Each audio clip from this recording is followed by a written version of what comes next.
Halo, selamat datang di Yayasan Tutorial Channel. Jumpa lagi bersama saya. Kali ini kita akan membahas bagaimana cara melakukan pemutakhiran terhadap aplikasi SCPD sesuai dengan Permendagri 90 tahun 2019 yang terbaru. Berdasarkan panduan pemutakhiran yang dikeluarkan oleh Kemendagri bahwa sebelum dilakukan pemutakhiran data SCPD oleh OPD masing-masing di daerah, maka daerah wajib melakukan 3 langkah. Yang pertama, mengupdate data pemutakhiran Permendagri 90 tahun 2019 melalui akun admin daerah ataupun akun sekda. Kemudian yang kedua, membuka kunci kegiatan ataupun sub kegiatan dan membuka kunci tambah kegiatan oleh akun TIPD perencanaan ataupun Bapeda. Kemudian yang ketiga, membuka kunci rincian oleh akun TIPD keuangan ataupun BPKAD. Jika ketiga langkah ini sudah dilakukan, barulah bisa OPD melakukan pemutakhiran data di aplikasi SCPD. Bagaimana langkah-langkahnya? Baik, yang pertama kita aktifkan browser kita, kemudian kita ketik websitenya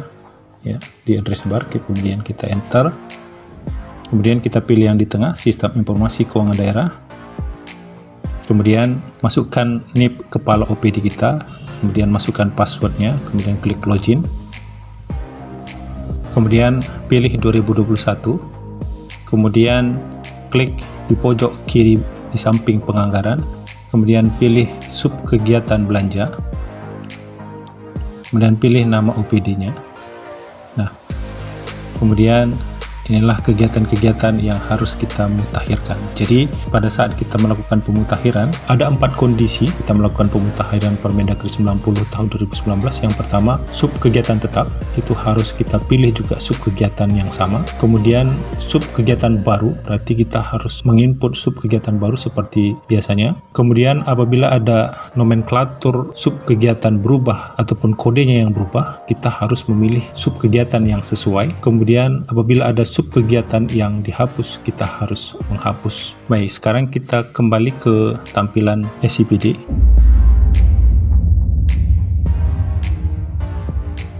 Nah, di sini kita ingin melakukan pemutakhiran untuk kondisi yang pertama, yaitu sub kegiatannya sama. Jadi kita harus melakukan pemutakhiran di seluruh kegiatan yang ada, baik itu sama ataupun berubah, harus kita lakukan aksi terhadap kegiatan tersebut. Misalnya ini penyediaan gaji dan tunjangan, kita klik tombolnya ini. Jadi kita nanti menggunakan tombol yang ini, kita klik. Kemudian ini gaji dan tunjangan, kita cek apakah masih ada gaji dan tunjangan ASN. Kita klik, pilih sub kegiatan, kemudian kita coba ketik kata kuncinya gaji dan tunjangan. Berarti penyediaan gaji dan tunjangan ASN, di sini juga penyediaan gaji dan tunjangan. Kemudian kita lihat kodenya juga sama, ya, kodenya juga sama. Jadi karena dia kodenya sama, berarti kita pilih juga, ya, pilih. Kemudian klik simpan. Kemudian penyediaan gaji dan tunjangan ini sudah dimutakhirkan, tandanya dia sudah dimutakhirkan. Status kegiatan dan status rincian ini sudah dikunci. Nah, jadi kalau kita cek rinciannya, dia jadi, kita lihat coba rinciannya, ini jadi 0 semua. Nah, jadi penyediaan gaji dan tunjangan yang di atas ini sudah dikunci, artinya dia sudah dimutakhirkan. Nah, kemudian sekarang dia pindah ke bawah. Inilah yang hasil pemutakhirannya, buktinya dia sudah dimutakhirkan, tombol ininya sudah tidak ada lagi. Kemudian nama programnya sudah berubah menjadi Program Penunjang Urusan Pemerintah Daerah Kabupaten Kota. Kemudian nama kegiatannya juga berubah menjadi Administrasi Keuangan Perangkat Daerah. Kemudian nama sub kegiatannya tetap. Nah, jadi yang ini nanti kita hapus. Nah, cara menghapusnya nanti akun TAP di Bapeda dan akun TAP di BPKAD ataupun keuangan nanti akan membuka kunci ini, baru kita bisa menghapus. Jadi nanti setelah dibukanya ini ada muncul tombol seperti ini, kita klik hapus. Kalau sekarang yang ini masih belum bisa kita hapus, nah nanti bisa kita hapus. Nah, itu untuk kondisi yang pertama, yaitu cara melakukan pemutakhiran untuk kegiatan yang sama.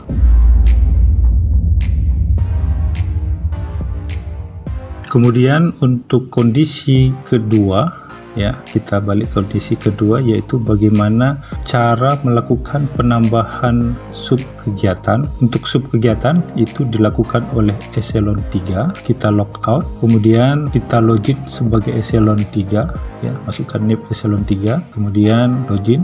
Kemudian pilih menunya, kemudian klik garis 3 di samping penganggaran di kiri atas, kemudian pilih sub kegiatan belanja, kemudian tambah kegiatan, kemudian pilih sub unit, ya, ini boleh kita kosongkan sementara, prioritas pembangunan provinsi dan kabupaten ini. ya. Kemudian sub kegiatan, tadi ada kegiatan baru ya, di Excel juga ada baru, yaitu penyiapan bahan koordinasi musrembang kecamatan. Sebelumnya ini tidak ada, kita ingin buat sub kegiatan yang baru, maka eselon 3 ini memilih ini.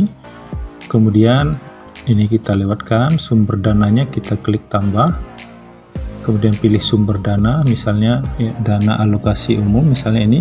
Kemudian lokasi pelaksanaan kegiatan kita buat kebetulan sama seperti yang kemarin ya, semua.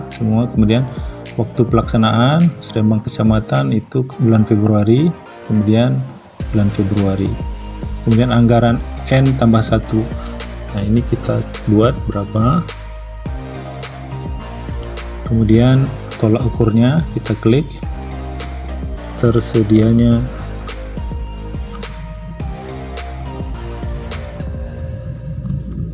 koordinasi musrembang kecamatan. Kemudian targetnya 1 dokumen, kemudian klik simpan. Nah, kalau sudah, kita lihat dia masuk ke masuk ke penyusunan perencanaan dan pendanaan. Ini sudah ada penyiapan bahan koordinasi musrembang kecamatan. Ini masih 0. Kemudian untuk menginput rincian ataupun RKA kegiatan, kita set operatornya siapa, ataupun kita set siapa yang menginput eselon 4-nya, yaitu kita klik garis 3 yang ini, kemudian pilih set operator, kemudian klik tambah user, kemudian pilih eselon 4 akan menginput rincian ataupun RKA-nya, kita klik tanda plus, kemudian klik tutup. Kemudian ini kegiatannya sudah masuk. Untuk RKA-nya nanti cara menginput RKA sama seperti biasa ya, kita logout, kemudian login sebagai eselon 4, kemudian ditambah RKA atau perinciannya. Kita coba ya, kita logout, kemudian kita masuk sebagai eselon 4 sistem informasi keuangan, kemudian kita loginkan eselon 4-nya, kemudian lanjut, pilih menunya, kemudian kita klik garis 3 ini, kemudian klik sub kegiatan belanja, kemudian yang diberikan pendelegasian adalah penyiapan bahan koordinasi musrembang kecamatan, kita klik ini garis 3 ini, kemudian klik detail rincian, kemudian langkah berikutnya kita klik standar harga, kemudian kita pilih misalnya apa yang mau kita belanjakan, belanja barang dan jasa modal, kemudian pilih kode rekeningnya, misalnya alat tulis kantor, kemudian ini pengelompokan belanjanya kita lewatkan, jenis standar harga misalnya SSH, kemudian nama komponennya kita klik, kemudian kita ketik misalnya kertas. Kalau sudah berisi semua, isi, kemudian klik simpan, sama seperti biasa ya. Baik, kita coba logoutkan saja.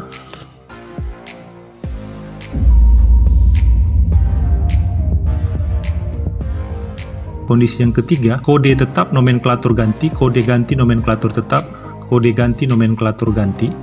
Nah, ini kita harus melakukan penggantian. Misalnya ini, kita scroll lagi ke bawah, ini misalnya ada koordinasi pelaksanaan musrembang kabupaten kota, apakah masih ada kegiatan yang sama atau tidak, kita klik tombol pemutakhiran ini, kemudian kita pilih sub kegiatan, kemudian kita cari misalnya kata kuncinya, misalnya saya ketik musrembang. Nah, sebelumnya itu koordinasi pelaksanaan musrembang kabupaten kota, sekarang yang ada pelaksanaan musrembang kabupaten kota atau penyiapan bahan koordinasi musrembang kecamatan.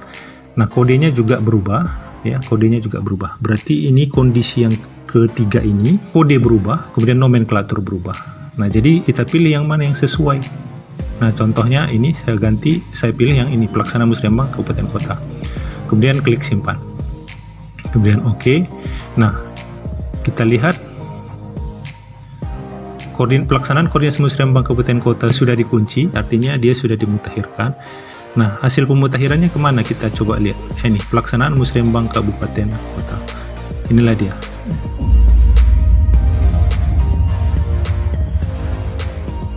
Menghapus sub kegiatan. Apabila tahapannya sekarang sudah tahapan QUAP PPAS, berarti kita tidak menghapus subkegiatannya, tetapi menolkan RKA-nya. Nah, bagaimana cara menghapus subkegiatan dengan cara menolkan belanjanya? Nah, sekarang kita coba login lagi sebagai kepala OPD. Kita masuk login, kemudian masuk ke sub kegiatan belanja, ya, login sebagai kepala OPD ya. Kemudian pilih OPD-nya tadi. Kemudian langkah berikutnya, misalnya kita ingin menolkan sebuah kegiatan ya. Nah, karena kita sudah masuk ke tahapan QUAP PPAS, nah kita klik yang ini, hapus kegiatan. Kita klik, kemudian hapus anggaran, kemudian klik ya reset. Kemudian klik OK. Nah, ini sudah dinolkan. Dia sudah dinolkan, dia tidak perlu lagi dilakukan pemutakhiran. Nah, baik. Jadi itulah tahapan pemutakhiran ataupun cara pemutakhiran aplikasi SIPD pasca Permendagri 90 tahun 2019 di aplikasi SIPD, di mana ada tadi 4 kondisi. Yang pertama, sub kegiatan tetap, kita harus juga memilih sub kegiatan yang sama. Kemudian menambah baru sudah kita coba praktekkan tadi. Jadi kemudian perubahan nomenklatur ataupun kodenya berubah, itu kita cari penyesuaiannya. Kemudian yang keempat adalah penghapusan.